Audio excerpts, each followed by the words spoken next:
नमस्कार।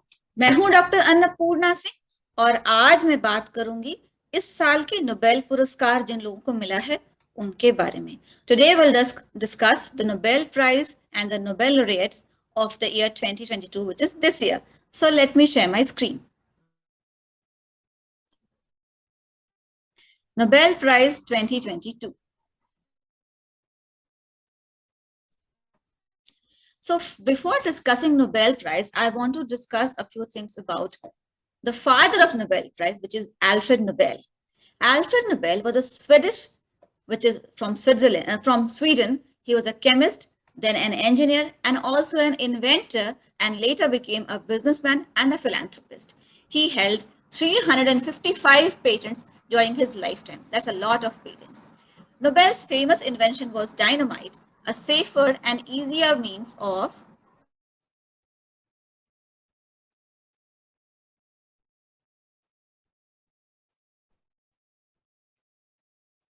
harnessing the explosive power of nitroglycerin. It was patented in the year 1867. Alfred Nobel earned his first patent at the young age of 24, and then he embarked upon many business ventures with his family, and most notably, he owned Bofors, which was an iron and steel producer, and he developed that company into a major manufacturer of cannons and armaments. One day, he had the unpleasant surprise of reading his own obituary, which was titled The Merchant of Death is Dead. And this was in a French newspaper. Nobel was shaken and he decided to establish a Nobel Prize institution which would annually recognize those who conferred the greatest benefit to humankind. The synthetic element nobelium was later named after him, and his name and legacy also survives in companies such as Dynamit Nobel, and AkzoNobel, which descend from mergers with the companies that he founded. Nobel was elected as a member of the Royal Swedish Academy of Sciences in the year 1884, and later he conferred the authority to choose Nobel laureates to this academy. And now we'll discuss about who got the Nobel Prize this year. So the 2022 Nobel Prize in Physiology or Medicine was awarded to Svante Pääbo, who is a Swedish geneticist, and he worked on discoveries concerning the genomes of extinct hominins. And human evolution.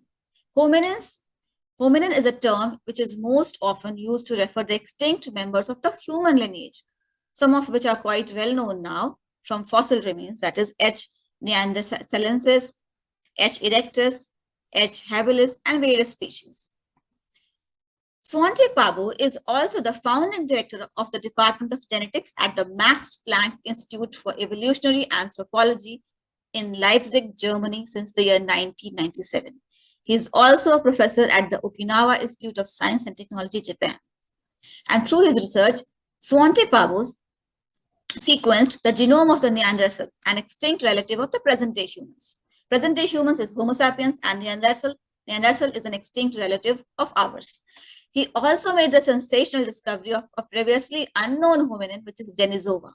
Denisova was previously unknown. He was the one who discovered it.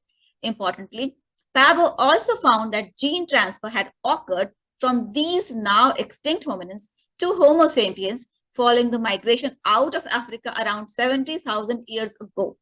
This ancient flow of genes to present-day humans has physiological relevance today, for example, affecting how our immune system works. His research gave rise to an entirely new discipline, which is paleogenomics. Paleo means fossils and genomics means genes. So genomics of fossils. By revealing genetic differences that distinguish all living humans from extinct hominins, his discoveries provide the basis for exploring what makes us uniquely human. अब इसी बात को मैं जरा हिंदी में दोहरा दूं कि स्वांते पाबो जो थे वो एक स्वीडन के जेनेटिसिस्ट हैं और उन्होंने जो विलुप्त प्रजातियां हैं हमारी मनुष्यों की उनके जीनोम्स की खोज की। जीनोम वो होता है कि एक कोशिका या एक सेल में जितने जीन्स होते हैं, मतलब कि हमारे ह्यूमन बींग्स का एक कोशिका में 23 जोड़े होते हैं क्रोमोसोम के, और माइटोकॉन्ड्रिया में थोड़ा सा जीन्स होता है। ये सब मिला के जितने जीन्स होते हैं उसको जीनोम कहते हैं। तो मानव जाति की जो विलुप्त प्रजातियां हैं उनके जीनोम्स की खोज स्वांते पाबो ने की। इसके अलावा डेनिसोवा जो एक विलुप्त प्रजाति है जिसके बारे में इनसे पहले नहीं जाना जाता था, उसकी खोज भी इन्होंने की।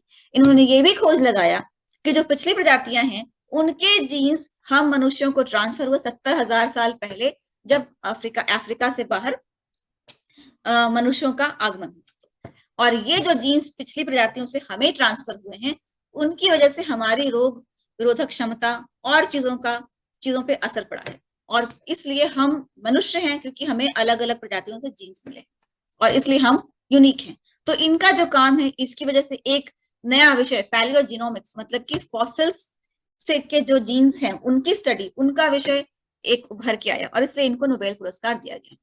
इसके पहले मैं अल्फ्रेड नोबेल के बारे में हिंदी में बता दूं। ये एक स्वीडिश केमिस्ट थे, इंजीनियर भी थे, आविष्कारक थे।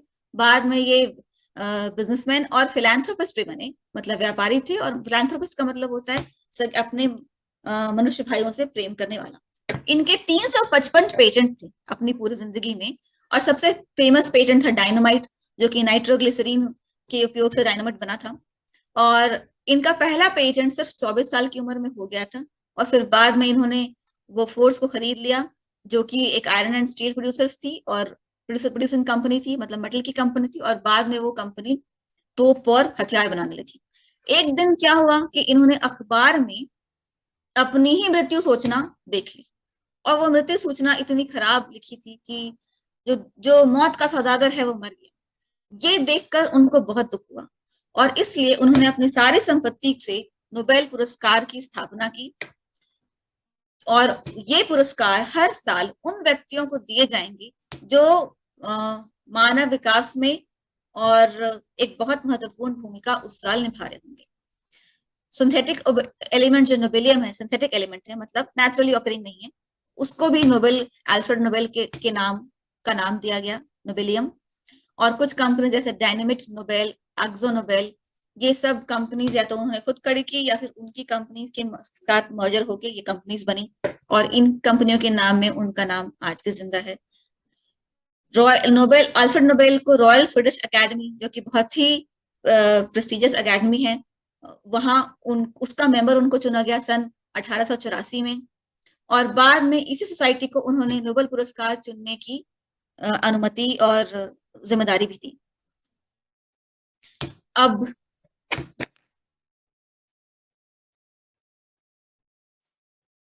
स्लाइड को मैं डिस्कस कर चुकी हूँ। अब ये स्लाइड, तो नोबेल प्राइज केमिस्ट्री में 2022 में किसको मिला है? ये मिला है कैरोलिन आर बर्टोजी, जो कि स्टैनफोर्ड यूनिवर्सिटी कैलिफोर्निया से ताल्लुक रखते हैं। मॉर्टिन मेल्डल, जो कि यूनिवर्सिटी ऑफ कोपेनहेगन डेनमार्क, मतलब यूरोप में है, वहां से ताल्लुक रखते हैं।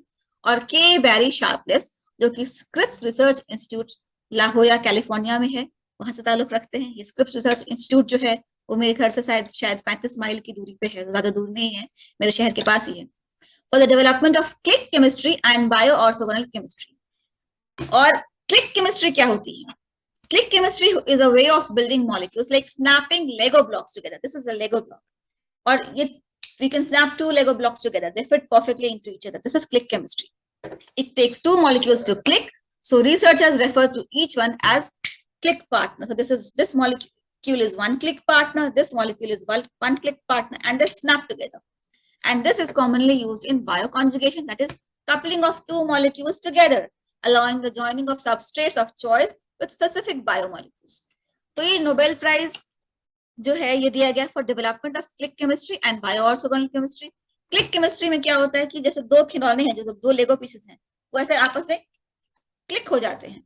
और वैसे ही दो बायोमोलिक्यूल्स होते हैं जो कंपैटिबल है और आपस में पास आते हैं और एकदम से जुड़ जाते हैं, आपस में एक दूसरे से फिक्स होके एक नया मॉलिक्यूल बनाते हैं। और यही क्लिक केमिस्ट्री है। बायोऑर्थोगोनल केमिस्ट्री क्या है? Bioorthogonal chemistry is any chemical reaction that can occur inside of living systems without interfering in native biochemical processes. जैसे कि सेल के अंदर कोई रिएक्शन हो रहा है, नॉर्मल रिएक्शन, और एक दूसरा भी रिएक्शन हो जाता है, लेकिन ये दूसरा रिएक्शन सेल के नॉर्मल फंक्शन या रिएक्शन से इंटरफेयर नहीं करता है। तो यही जो दूसरा रिएक्शन है जो सेल के अंदर होते हैं पर नॉर्मल फंक्शन से इंटरफेयर नहीं करते हैं, इसी विषय में है बायो ऑर्थोगोनल केमिस्ट्री। इस विषय के बारे में मुझे इतना ही पता है, तो मैं इतना ही बता रही हूँ। The Nobel prize in physics in 2022 is awarded by the Royal Swedish Academy of Sciences to Alain Aspect, belonging to the Institut d'Optique Graduate School, Université Paris, Saclay and École Polytechnique, Palaiseau, France. John F. Clauser from J. F. Clauser and Associates, Walnut Creek, California, USA. ये भी California में है. I live in California, so I'm very proud to say this. Anton Zeilinger, university of Vienna, Austria. तो ये 3 scientist हैं जिन्होंने एक साथ मिलके काम किया है for experiments with intangible photons establishing the violation of Bell inequalities and pioneering quantum information science. So these 3 scientists have worked together on this topic. I personally don't have much knowledge of quantum physics or photon or quantum mechanics. So I'm not explaining their work because I don't want to be wrong here and don't want to be misleading here. तो मुझे इस subject के बारे में ज्यादा पता नहीं है, क्वांटम फिजिक्स या क्वांटम मैकेनिक्स के बारे में, और उसी पर ये अवार्ड दिया गया है, तो मैं इसको ज्यादा डिस्कस नहीं करूंगी। The Nobel Prize of Literature for 2022 is awarded to the French author Annie Ernaux for the courage and clinical acuity with which she uncovers the roots, estrangements, and collective restraints of personal memory. She is a writer, professor of literature. Annie works is mostly biographical, and she expresses strong support for feminism. We all know what feminism is. And BDS, that is boycott, disinvestment, and sanctions movement against Israel, which was started by Palestine. The Yellow Vest protest against disproportionate taxation of middle working class in France, and the current people's uprising in Iran, especially women's uprising in Iran against atrocities against women in the name of hijab. So, equity का मतलब होता है, ये जो Nobel prize 2022 में literature के field में यानी साहित्य के विषय में जो मिला है, वो मिला है फ्रांस की जो लेखिका है एनी अर्नॉक्स को मिला है, और उनको मिला है क्योंकि वो बहुत तीक्ष्णता से जो मनमुटाव हैं, जो विरोधाभास हैं, जो लोगों की बायोग्राफी लिखती हैं, तो उसमें जो लोगों के विचारों में आपस में विरोधाभास होता है, ये लोगों के विचारों में क्या पिछला उनके ऊपर बीता, उसके बारे में।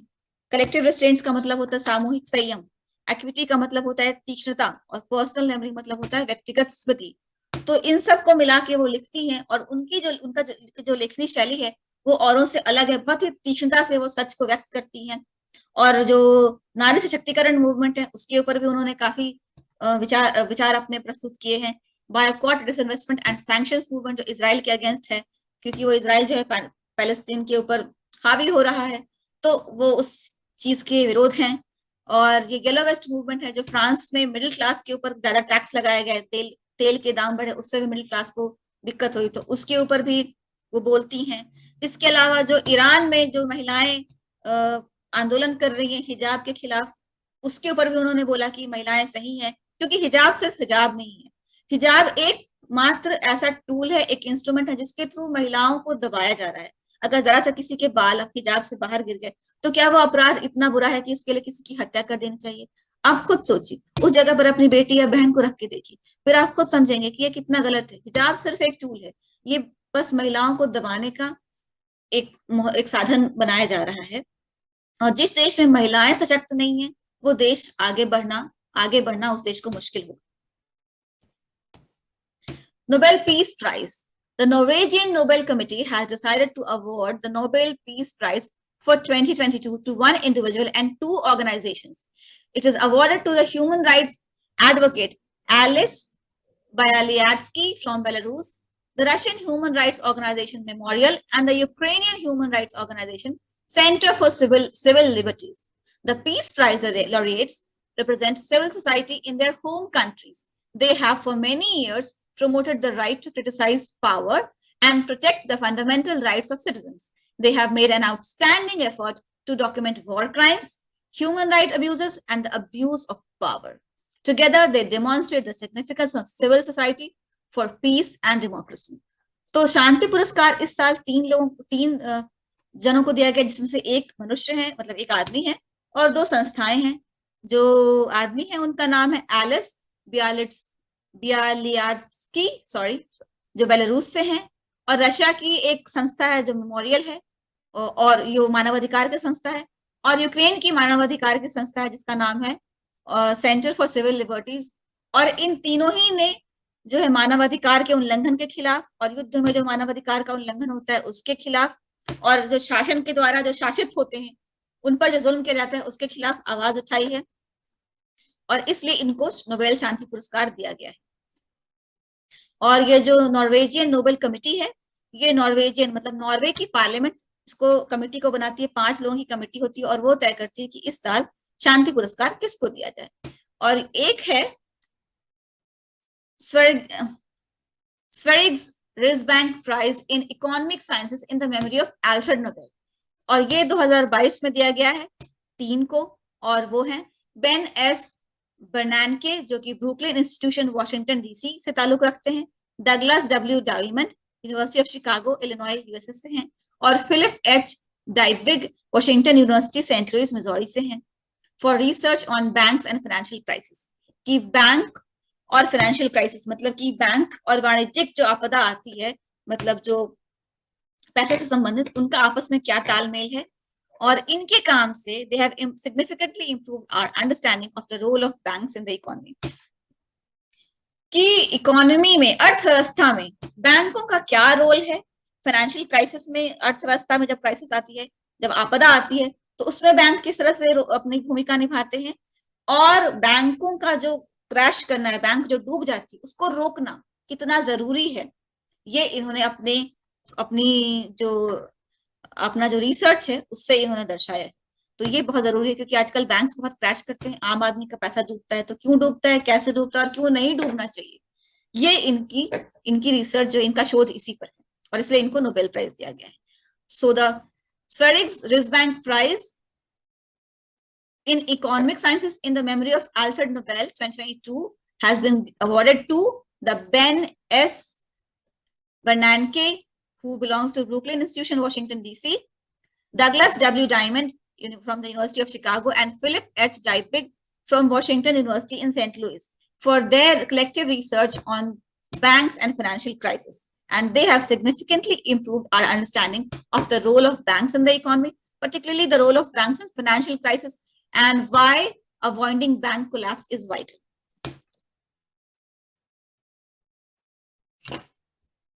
तो आशा है नोबेल प्राइज के बारे में जो जानकारी मैंने आपको दी आपको समझ में आ गया होगा। और आगे फिर मिलती हूँ एक और वीडियो में, तब मेरे चैनल को लाइक और सब्सक्राइब जरूर करें, इससे हमारा उत्साह बढ़ता है। Thank you. जय हिंद, जय Bharat. Please do like this video and subscribe to my channel, and see you in another video. Thank you.